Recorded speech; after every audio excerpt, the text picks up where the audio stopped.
청취자분께서 보내주신 대전일보 심층 분석 보고서, 이걸 바탕으로 오늘 이야기 한번 시작해 보겠습니다.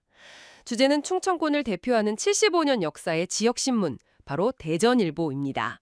사실 저도 이 보고서 읽기 전까지는 그냥 막연하게 오래된 충청 지역신문 이 정도로만 알았거든요. 그런데 이 보고서가 정말 흥미로운 질문을 딱 던지더라고요. 2024년 12월 3일 대한민국 헌정사회남을 그 비상계엄 사태 때 과연 이 신문은 어떤 목소리를 냈을까?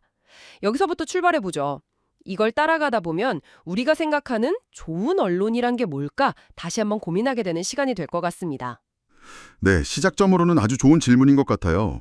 국가적인 위기 상황이야말로 그 언론사가 가진 정체성, 그러니까 평소에 좀 감춰져 있던 민낯을 가장 선명하게 보여주는 순간이잖아요. 오늘 저희는 이 보고서를 나침반 삼아서 대전일보라는 배가 2024년 12월에 그 거친 파도를 어떻게 헤쳐나갔는지, 그리고 그 배를 움직이는 사람들은 과연 어떤 사람들이었는지 그걸 함께 탐색해 보겠습니다. 좋습니다. 그럼 바로 본론으로 들어가 보죠. 2024년 12월 3일 밤 윤석열 대통령의 비상계엄 선포. 와, 정말 전국이 충격과 혼란에 빠졌던 밤이었죠. 보통 보수 성향이 강하다고 알려진 충청 지역의 대표 신문이라면 좀 조심스러운 입장을 취하지 않았을까? 뭐 이렇게 예상하게 되잖아요. 근데 보고서에 나온 다음 날 12월 4일자 대전일보 사설 제목이 아주 의미심장해요. 사설? 야밤 계엄령 갈동, 시계제로인 경랑의 전국. 제목부터 뭔가 단단히 작심하고 쓴 느낌이 드네요. 제목도 그렇지만 내용을 뜯어보면 그 강도가 훨씬 더 강하게 느껴집니다. 여기서 정말 흥미로운 지점은요. 이 사설이 어정쩡한 양비론이나 유보적인 태도를 완전히 배제했다는 거예요. 대신 아주 단호하고 원칙적인 입장을 고수하죠. 보고서는 이 사설의 비판 논리를 세 가지 핵심으로 요약하는데요. 첫 번째가 위헌성에 대한 명확한 지적입니다. 위헌성이요? 그러니까 법적으로 틀렸다. 이렇게 딱 못을 박았다는 거네요. 그렇죠. 사설 문장을 그대로 인용하자면 비상계엄을 발동한 정도의 요건을 충족한다고 보기 어렵다고 단언했어요. 이건 단순히 정치적으로 부적절하다 이런 수준의 비판이 아닙니다. 계엄 요건 자체가 충족이 안 됐기 때문에 대통령의 조치는 헌법적 정당성이 아예 없다는 명백한 법리적 판단을 내린 거죠. 사실상 불법 행위라고 규정한 셈입니다. 아니 근데 보통 지역신문, 특히 보수 성향으로 알려진 곳이 중앙 권력에 그렇게까지 강하게 맞서긴 어려울 텐데요. 이렇게까지 단호한 법리적 판단을 내세울 수 있었던 배경이 있을까요? 편집국의 독립성이 그만큼 보장된다, 이런 뜻으로 봐도 될까요? 바로 그 지점이 이 보고서가 파헤치려는 핵심 미스테리 중 하나입니다. 잠시 후에 그 질문에 대한 아주 충격적인 답을 보게 되실 거고요. 일단 사설의 두 번째 핵심으로 넘어가 보면 이번 사태를 셀프 쿠데타로 규정했다는 점입니다. 물론 외신을 인용하는 형식을 빌리긴 했지만 굴욕적으로 끝난 셀프 쿠데타라는 표현을 그대로 썼어요. 셀프 쿠데타라? 네, 이건 대통령 개인의 리더십과 판단력에 대한 직접적인 공격이나 다름없죠. 정말 강한 표현이네요. 그리고 마지막 세 번째 핵심은 민주주의의 후퇴에 대한 강력한 경고입니다. 40년 넘게 유지된 헌법적 금기를 깨뜨렸다는 문장이 나오는데요. 이건 1987년 민주화 이후에 우리 사회가 합의한 게 있잖아요. 어떤 정치적 혼란이 있어도 군을 동원한 헌정 중단은 안 된다.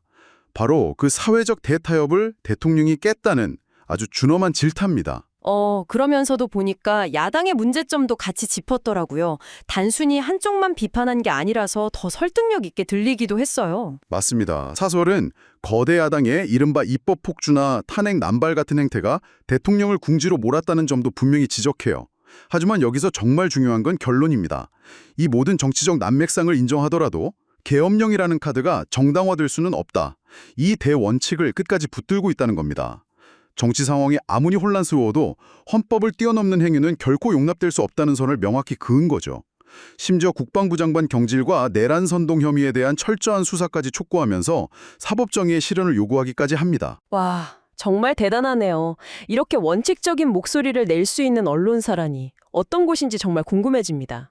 그럼 이제 그 질문으로 돌아가 보죠. 이 신문의 주인, 과연 누구일까요? 보고서는 소유 구조를 어떻게 설명하고 있나요? 바로 이 지점에서 대전일보의 첫 번째 얼굴 뒤에 숨겨진 전혀 다른 두 번째 얼굴이 드러나기 시작합니다. 대전일보 역사가 75년이고 6.25 전쟁 중에 창간돼서 충청 언론의 종가라는 별칭까지 가지고 있거든요. 하지만 그 지배구조를 들여다보면 한국 언론의 고질적인 문제죠. 족보로 언론의 전형적인 형태를 띠고 있습니다. 바로 남씨 일가의 3대 세습 체제죠. 남정섭, 남제도, 그리고 현재 3대인 남상현 사장으로 이어지는 구조입니다. 3대 세습이요. 근데 2대인 남제도 회장은 국회의원까지 지낸 정치인 출신이라고요. 네, 무려 3선 국회의원 출신입니다.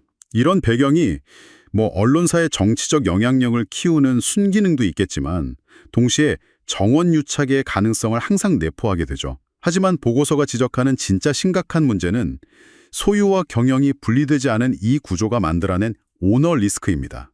특히 현 3세대 경영자인 남상현 사장의 윤리적, 법적 문제가 아주 심각하게 다뤄지고 있어요. 저도 보고서에서 그 부분이 가장 충격적이었는데요. 바로 남상현 사장의 횡령 문제였죠. 그렇습니다. 2011년부터 2014년까지 4년간 회사 자금 8,500만 원을 빼돌린 혐의로 기소됐습니다. 구체적으로는 회사 돈을 자기 어머니 계좌로 보내서 생활비로 쓰게 하거나 전임 사장의 개인 변호사 비용을 회사 돈으로 대납하는 식이었어요. 결국 법원에서 징역 10개월에 집행유예 2년, 유죄 판결이 확정됐습니다. 와, 언론이라는 사회적 공개를 사유화했다는 비판을 피할 수 없는 아주 부끄러운 기록이죠. 언론사 대표가 회사 돈을 그냥 자기 쌈짓돈처럼 쓴 겁니다. 정말 믿기지가 않네요. 한편에서는 헌법을 지키라고 저렇게 날선 목소리를 내는데 다른 한편에서는 그 대표가 법을 어겨서 유죄 판결을 받았다니 독자들은 도대체 어느 쪽을 믿어야 할까요? 근데 보고서를 보니까 이게 끝이 아니더라고요. 노조 문제도 있었죠. 네, 노사 갈등 문제도 심각했습니다. 2014년에 노조위원장을 부당하게 해고하는 등 노조를 탄압했다는 논란에 휩싸여서 국정감사 증인으로 채택됐거든요. 그런데 끝내 불출석해서 언론계 전체에 큰 비판을 받았습니다. 아니, 국정감사를 불출석했다고요? 네, 당시 기자협회에서 성명까지 내고 언론사의 생명과도 같은 신뢰를 저버리는 행위라고 아주 강하게 규탄했을 정도니까요. 이건 정말 기괴할 정도의 모순입니다. 헌정 질서를 수호하는 날카로운 사설, 그리고 그 뒤에 숨겨진 횡령 유죄 판결을 받은 오너, 이 두 얼굴을 어떻게 이해해야 할까요? 그런데 보고서는 여기서 멈추지 않고 대전일보의 세 번째 얼굴을 보여줍니다. 바로 현장 기자들의 탁월한 취재 역량이에요. 맞습니다. 오너의 그림자가 짙게 깔려있는 반면에 편집국 기자들이 만들어내는 빛은 놀라울 정도로 밝았다는 거죠. 대전일보의 수상 실적은 오너 리스크와는 완전히 다른 이야기를 들려줍니다. 언론계의 퓰리처상이라고 불리는 한국기자상, 이달의 기자상 같은 권위 있는 상들을 수없이 수상했어요. 그중에서도 대표적인 사례가 바로 2007년 한국기자상을 받은 죽음의 공장, 한국타이어 근로자 연쇄 사망 보도입니다. 잠깐만요. 한국타이어요? 한국타이어면 대전의 거의 상징적인 향토 기업이잖아요. 지역신문이 그런 대기업, 그것도 핵심 광고주를 정면으로 비판하는 건 정말 목숨 거는 일 아니었을까요? 엄청난 결단이었죠. 보고서에 따르면 당시 편집국 내부에서도 광고 압박에 대한 우려가 엄청났다고 합니다. 하지만 기자들이 사람이 죽어나가는데 이걸 덮을 순 없다. 이 원칙 하나로 밀어붙인 거죠. 노동자들의 잇따른 의문사를 끈질기게 추적해서 결국 산업재해 은폐 의혹을 세상에 드러냈습니다. 이 보도 이후에 실제로 한국타이어의 작업 환경에 대한 대대적인 사회적 조사가 시작됐고 산업재해 인정 범위도 넓어지는 계기가 됐습니다. 와, 단순 고발을 넘어서 실질적인 사회 변화를 이끌어낸 지역 언론의 가장 이상적인 모습이라고 할 수 있습니다. 오너 리스크 이야기와는 정말 다른 차원의 이야기네요. 또 다른 인상적인 예가 2012년 이달의 기자상을 받은 지옥의 알바, 청소년 택배 노동 실태 고발 보도입니다. 기자들이 신분을 숨기고 직접 그 악명 높은 택배 상하차 아르바이트 현장에 잠입해서 몇 주간 일하면서 취재한 거예요. 잠입 취재까지요? 네. 이를 통해 법의 사각지대에 놓여있던 청소년 노동자들의 처참한 현실을 고발했고 결국 제도 개선까지 이끌어냈죠.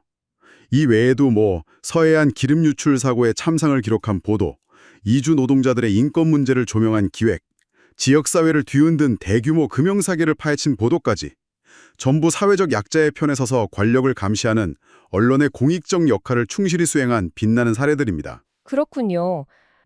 그럼 그들이 자체적으로 실수를 바로잡는 시스템은 어떤가요? 보고서에서 그 부분에 대한 지적은 없었나요? 바로 그 점을 짚어야 합니다. 물론 구조적인 한계는 있지만 그렇다고 지역 언론의 팩트체크 책임이 면제되는 건 아니죠. 보고서를 보면 대전일보 홈페이지에 자체적인 고충 처리인 제도는 운영하고 있습니다. 독자가 문제를 제기하면 처리하는 창구는 있다는 뜻이죠. 하지만 오보가 발생했을 때 정정 과정이 얼마나 신속하고 투명하게 이루어지는지에 대한 데이터는 부족하다고 지적합니다. 예를 들어 많은 신뢰도 높은 언론사들이 발간하는 투명성 보고서 같은 게 없다는 거죠. 네, 연간 정정보도 건수나 사과문 게재 빈도 같은 구체적인 수치를 독자들에게 공개하지 않는 점은 신뢰도 측면에서 아쉬운 대목이라고 할 수 있습니다. 그렇다면 이 모든 조각들을 어떻게 맞춰야 할까요? 보고서를 통해 본 대전일보는 정말 한마디로 정의하기가 너무 어렵네요. 날카로운 비판 정신과 뛰어난 탐사보도 역량을 가진 동시에 불투명한 족벌 경영과 오너의 도덕성 문제라는 명확한 한계를 지닌 그야말로 야누스 같은 얼굴을 하고 있으니까요. 그래서 보고서는 최종적으로 대전일보를 이렇게 정의합니다. 탁월한 취재 역량을 가진 편집국가, 도덕적 리스크를 안고 있는 경영진의 이중적 구조, 즉 두 얼굴의 언론이라고요. 계엄 사태에서 보여준 원칙적인 모습은 위기에 빠진 한국 민주주의의 건강한 앵커, 즉 닷 역할을 했고 한국타이어 보도 같은 수많은 탐사보도 역량은 지역사회의 무엇과도 바꿀 수 없는 귀중한 자산입니다. 하지만 3대 세습 구조와 오너의 법적, 윤리적 문제는 이 모든 성과에도 불구하고 신뢰도를 근본적으로 갉아먹는 아킬레스건인 셈이죠. 보고서가 제시한 사회적 지표가 이 복잡한 상황을 아주 명료하게 요약해주는 것 같더라고요. 네, 보고서는 이런 종합적인 분석을 바탕으로 대전일보에 대해 일종의 성적표를 제시합니다. 먼저 권력감시 지수는 A등급입니다.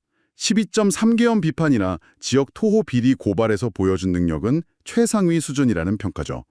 다음으로 사회적 약자 포용 지수는 B+ 등급. 꾸준히 관련 보도를 내고는 있지만 단순 보도를 넘어서 더 심층적인 대안 제시와 지속적인 관심이 필요하다는 의미로 해석됩니다. 그리고 마지막으로 경영 투명성 및 노동 인권 지수는 C등급을 받았습니다. C등급이요. 역시 오너 리스크와 과거 노사 갈등 이력이 결정적이었겠군요. 맞습니다. 이 성적표가 보여주는 건 명확합니다. 편집국의 역량은 이미 전국구 수준으로 뛰어나지만 경영의 투명성을 확보하고 오너 리스크를 해결하는 것이 가장 시급하고 중대한 과제라는 거죠. 대전일보는 충청권에서 대체 불가능한 공론장의 역할을 수행하고 있습니다. 기자들의 기계와 탐사보도 역량은 분명 지역사회의 큰 자산이고요. 앞으로 이 아킬레스건을 어떻게 치유하고 경영 투명성을 강화해 나가느냐에 따라 지역을 넘어 전국적인 신뢰를 얻는 언론으로 도약할 수도 아니면 그저 오너의 신문으로 남을 수도 있는 기로에 서 있다고 볼 수 있습니다. 오늘 대전일보라는 한 지역 언론의 복잡하고도 모순적인 모습을 깊이 들여다봤습니다. 듣고 보니 이건 비단 대전일보만의 이야기는 아니라는 생각이 드네요. 어쩌면 많은 한국 언론들이 비슷한 딜레마를 안고 있을지도 모르겠습니다. 마지막으로 청취자분께 이런 질문을 던져보며 마무리하고 싶습니다. 오늘의 생각할 거리입니다. 언론사의 심장이라 할 수 있는 편집국의 저널리즘적 성과와 그 머리라 할 수 있는 경영진의 윤리는 과연 분리해서 평가할 수 있을까요? 현장 기자들이 온 힘을 다해 밝히는 진실의 빛이 과연 소요주의 짙은 그림자로부터 언제까지 자유로울 수 있을까요? 오늘 슬기로운 언소주 생활 어떠셨어요? 여러분께 도움이 되었다면 좋아요 한 번, 그리고 구독으로 응원해주세요.